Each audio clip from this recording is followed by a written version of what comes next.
Hello विद्यार्थी मित्रांनो, global online मराठीवर आपल्या मनापासून स्वागत। तर जे विद्यार्थी महाराष्ट्र सेट 2024 करता प्रिपरेशन करत आहे की आणि ती एग्जाम तुम्हाला माहीतच असेल 7 एप्रिल 2024ला होणार आहे।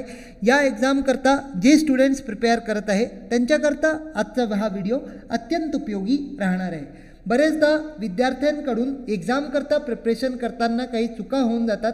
तर आजच्या व्हिडिओमध्ये मी तुम्हाला हेच सांगणार आहे की कोणत्या चुका आपल्या परीक्षेची तयारी करताना तुम्ही कोणत्या चुकाला टाळलं पाहिजे किंवा कोणत्या अशा चुका आहे त्या आपण करू नाही, आणि जर समजा तुम्ही या चुका केल्याही असतील तर याच्यावर मात कशी करावी याच्या संदर्भातही तुम्हाला गायडन्स आजच्या व्हिडिओमध्ये मिळणार आहे।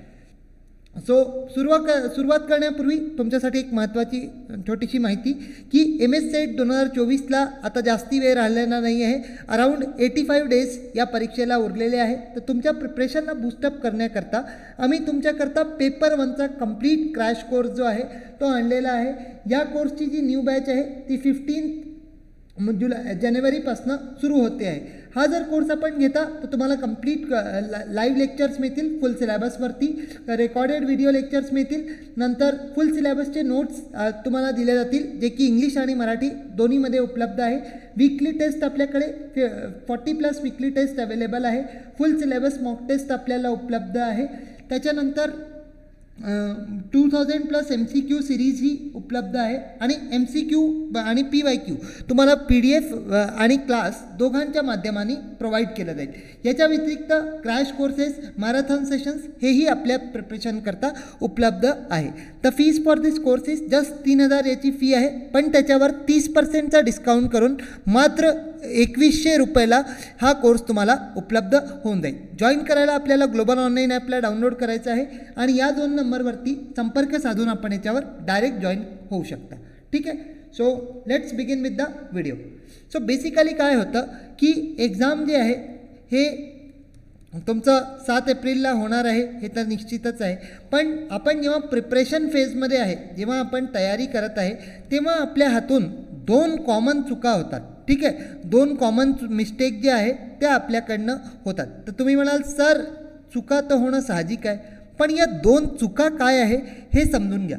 पहिली मेन चूक आहे की तुम्ही एका वेळी खूप साऱ्या संसाधनांचा उपयोग करता, म्हणजे एक ॲट अ टाईम जे आहे तुम्ही रिसोर्सेस जे आहे ते भरपूर वापरतात।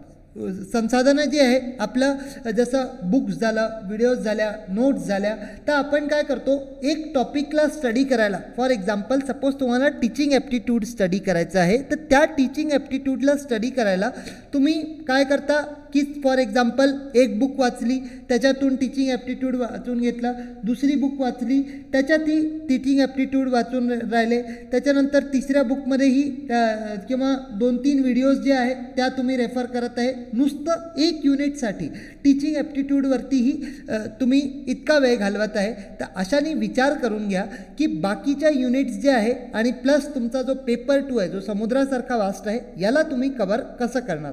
तर माझं म्हणणं हे आहे की आपण तयारी करा, फुल फ्लेज एफर्ट्स लावा, तयारी करा, पण एका वेळी एका टॉपिकला कव्हर करण्याकरता, एक पर्टिक्युलर टॉपिकला कव्हर करण्याकरता किंवा एक पर्टिक्युलर युनिटला कव्हर करण्याकरता आपण भरपूर संसाधनाचा उपयोग करू नाही। ठीक आहे, कारण यांनी काय होतं, यांनी तुमचा टाईम बेस्ड जो आहे तो भरपूर होतो, भरपूर वेळ तुमचा जातो, कारण तुम्ही काय करत आहे सेम टॉपिकला मल्टिपल रिसोर्सेसनी स्टडी करत आहे, मल्टिपल सोर्समधनं तो टॉपिक कव्हर करत आहे। त्याच्यामुळे काय होतं की तुम्हाला कन्फ्युजन जे आहे तुमचं कन्फ्युजन वाढतं, तुमचा वेळही वाया जातो। तर ही जी आहे ही पहिली चूक आहे, कारण बरेचसे विद्यार्थी काय करतात की एक व्हिडिओ पाहिला, त्याच्यानंतर दुसऱ्या व्हिडिओमध्येही तेच टॉपिक पाहून राहिले, तिसऱ्या व्हिडिओमध्ये टीचिंग ॲप्टिट्यूड करून राहिले। हां ठीक आहे, एक वेळेस मान्य करतो की MCQ करता तुम्ही व्हिडिओज पहा, ठीक आहे, MCQज करता तुम्ही बुक रेफर करा, काहीही हरकत नाही आहे, पण एकच टॉपिक सपोज तुम्हाला शिक्षणचे स्तर वाचायचे, लेवल्स ऑफ टीचिंग स्टडी करायचं आहे, तर एकदा केलं दुसऱ्यांदाही तेच करून राहिलं, अरे बाबा संकल्पना तर सेम आहे ना, सांगण्याचे दृष्टिकोन वेगळे राहतील, पण संकल्पना तर सेम आहे. एकदा समजल्यावर 4 ठिकाणून अजून समजण्यात त्याला आवश्यकता नाही आहे. जिथून स्टडी करत आहे त्याच्यावर विश्वास ठेवून स्टडी केली पाहिजे, तरच आपला काय राहील, आपला सिलेबसही कवर होऊन जाईल आणि जे आपला सिलेबसही कवर होईल, प्लस आपला वेळही वाया जाणार नाही. त्या उरलेल्या वेळात जिथून तुम्ही टीचिंग ॲप्टिट्यूडवरच दुसरा सेशन पाहत आहे किंवा दुसऱ्या बुकनी टीचिंग ॲप्टिट्यूडला स्टडी करत आहे, तेवढ्या वेळात तुम्ही एखादा दुसरा टॉपिक करू शकता, आहे की नाही. तर माझं म्हणणं काय आहे की रिसोर्सेसचा, संसाधनांचा उपयोग करा, पण एका वेळी एक गोष्टीसाठी खूप साऱ्या संसाधनांचा उपयोग करू नाही.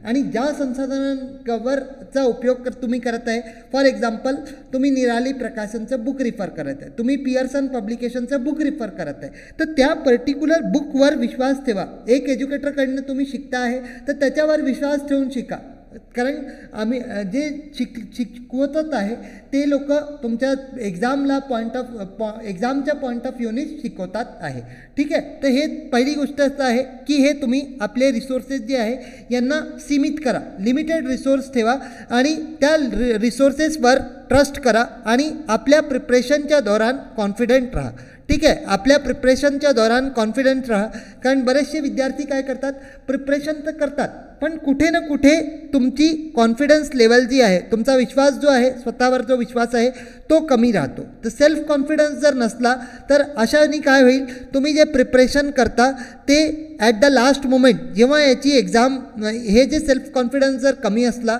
तर तुमचं जे लास्ट मोमेंटमध्ये ज्यावेळी तुम्हाला त्या पर्टिक्युलर नॉलेजची सर्वात जास्ती आवश्यकता पडेल, that is in your exam, तर हे कुठे ना कुठे जी आहे कमी, त्यावेळी तुम्ही विसरून जाता आणि मग तुम्हाला लक्षात येतं की बाबाने मी वाचलं तर होतं, आता कसं विसरून गेलो. तर हे सेल्फ कॉन्फिडन्समुळे होतो.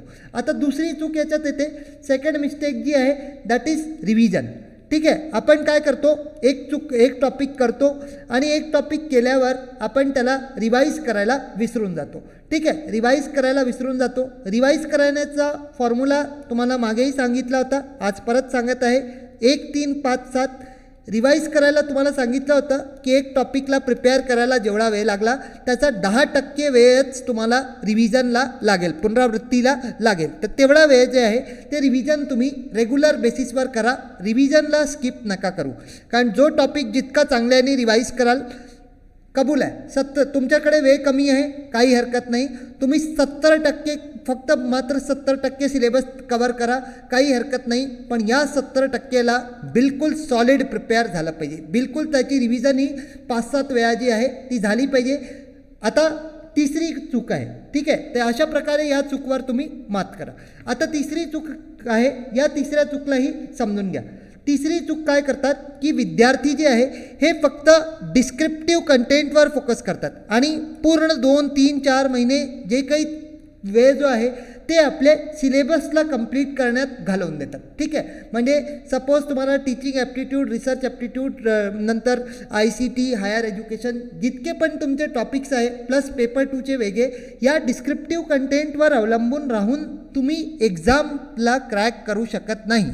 फक्त डिस्क्रिप्टिव्ह संकल्पनांना समजणं हे आवश्यक आहे, हे मान्य आहे, पण नुसतं डिस्क्रिप्टिव्ह कंटेंटवर अवलंबून राहणं दॅट इज टोटली रॉंग, हे ॲक्सेप्टेबल नाही आहे. कारण तुमच्या पेपरमध्ये तुम्हाला हे नाही विचारणार की एक टिपा लिहा, शिक्षणच्या स्तरांवर एक टिपा लिहा, असं नाही. तुमचा पेपर काही कॉलेज लेवलसारखा पेपर नाही आहे. तुमचा पेपर जो आहे that is fully based on MCQ. तर तुम्ही ज्या ज्या युनिटला प्रिपेअर करत आहे त्याच्यासोबत MCQ लावत चला.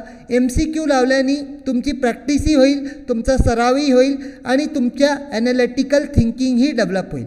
तर ॲनालिटिकल थिंकिंगचा डेव्हलप होण्याचा फायदा काय असतो हे समजून घ्या. ॲनालिटिकल थिंकिंग जेव्हा तुमची डेव्हलप होऊन जाते तर ॲनालिटिकल थिंकिंग डेव्हलप झाल्याने काही विद्यार्थी असेही असतात की जे जास्ती MCQ सोबत लावत राहतात आपल्या कंटेंटला वाचत असताना. तर ते लोक कधी असंही होतं की जे प्रश्न त्यांना येत नाही ते प्रश्न जे आहे लॉजिक लावून त्यांचं माइंड तसं डेव्हलप होऊन जातात. लॉजिक लावून ते लोक उचित उत्तर जे आहे जर वाचलेलं जरी नसेल तरी राईट आन्सर जे आहे ते क्वेश्चनचं फाइंड करून घेतात. म्हणून आपल्या पेपर कम्प्लिटली MCQ बेस्ड आहे. पेपर 1 आणि पेपर 2 याच्यावर आपल्याला ॲनालिटिकल थिंकिंगवर काम करणं आवश्यक आहे. नुसतं कंटेंटवर अवलंबून राहून चालणार नाही. तुम्हाला संकल्पनांना समजणं जितकं महत्त्वाचं आहे तेवढंच महत्त्व MCQ लावणेही आहे. ठीक आहे, MCQ आणि PYQ ही सोबत लावणे हे अत्यंत आवश्यक आहे. ठीक आहे, तर या 3 चुका होत्या आणि या 3 चुका ज्या होतात आहे विद्यार्थ्यांना, जर तुमच्याकडनं या झालेल्या आहे तर याच्यावर निश्चितच मात कसं करायचं, आत्तापासनं MCQ लावत राहा, आत्तापासनं सतत रिव्हिजन करत राहा आणि जे रिसोर्सेस आहे त्याच्यावर विश्वास ठेवून आणि लिमिटेड रिसोर्सेसचा वापर करा. सो MSCET 2022 करता जो पेपर 2 आहे याचाही महत्त्वपूर्ण भूमिका असते. 200 मार्क्सचा पेपर 2 असतो, तर याला आपल्याला दुर्लक्ष करता येणार नाही. पेपर 2मध्ये आपल्याकडे commerce, management, economics, history, Marathi, English, political science, computer science, life science, education आणि केमिस्ट्री या सर्व कोर्सेसचे कंप्लीट क्रॅश कोर्स आपल्याकडे उपलब्ध आहे. हे जर याच्यापैकी जर तुमचा विषय आहे तर तुम्ही याचा निश्चितच कोर्स घेऊ शकता. तर याच्यात जे आहे हे जर कोर्सेस आपण घेता तर तुम्हाला लाईव्ह लेक्चर्स मिळतील, रेकॉर्डेड व्हिडिओ लेक्चर्स मिळतील, कंप्लीट सिलेबसचे नोट्स मिळतील, वीकली टेस्ट आपल्या सरावासाठी उपलब्ध राहतील, full syllabus mock test available राहतील, MCQ, PYQ आणि मॅरेथॉन सेशन प्लस कुठलाही पेपर 2चा कोर्स घेतल्यावर आपला पेपर 1 जो आहे तो निश्चितच आपल्याला फ्री दिला जाईल. पेपर 2 घेतल्यावर पेपर 1 निःशुल्क फ्री दिला जाईल. कोर्स फीस इज 10,000 पण 20%चा डिस्काउंट करून मात्र 8,000त कोर्स तुम्हाला अवेलेबल होऊन जाईल. तर जॉईन करायला ग्लोबल ऑनलाईन ॲपला डाउनलोड करा. याची ही मेन बॅच जी आहे that is starting from 15 Jan to 2024. ठीक आहे, 15 जानेवारीपासून या सगळ्या कोर्सेसची न्यू बॅचेस सुरू होऊन जातील. आता वेळ कमी आहे तर आपल्याला प्रिपरेशनला जास्ती लक्ष दिलं पाहिजे. जॉईन काही अडचण आली तर या 2 नंबरवरती डायरेक्ट संपर्क साधून आपण व्हॉट्सॲपनी संपर्क साधा आणि तिथूनही आपल्याला डायरेक्ट जॉईन करता येईल. किंवा ग्लोबल ऑनलाईन ॲप प्ले स्टोअरवरून डाउनलोड करायचा, इथे स्टोअर सेक्शनमध्ये क्लिक करायचं, इथे तुमच्या पेपरचं नाव लिहायचं, सब्जेक्टचं, मग MSCET सपोज इकॉनॉमिक्स आहे MSCET इकॉनॉमिक्स लिहून द्या. त्याच्यानंतर पेमेंट ऑप्शन येईल. पेमेंट केल्यावर जितकं पण कंटेंट आहे ते तुम्हाला ॲक्सेस करता येईल. Okay, so that's all for today's video. I hope आता तुम्ही त्या चुका करणार नाही. व्हिडिओ आवडला तर व्हिडिओला लाईक करून द्या, चॅनलला सबस्क्राईब करून द्या. Thank you, bye, all the best.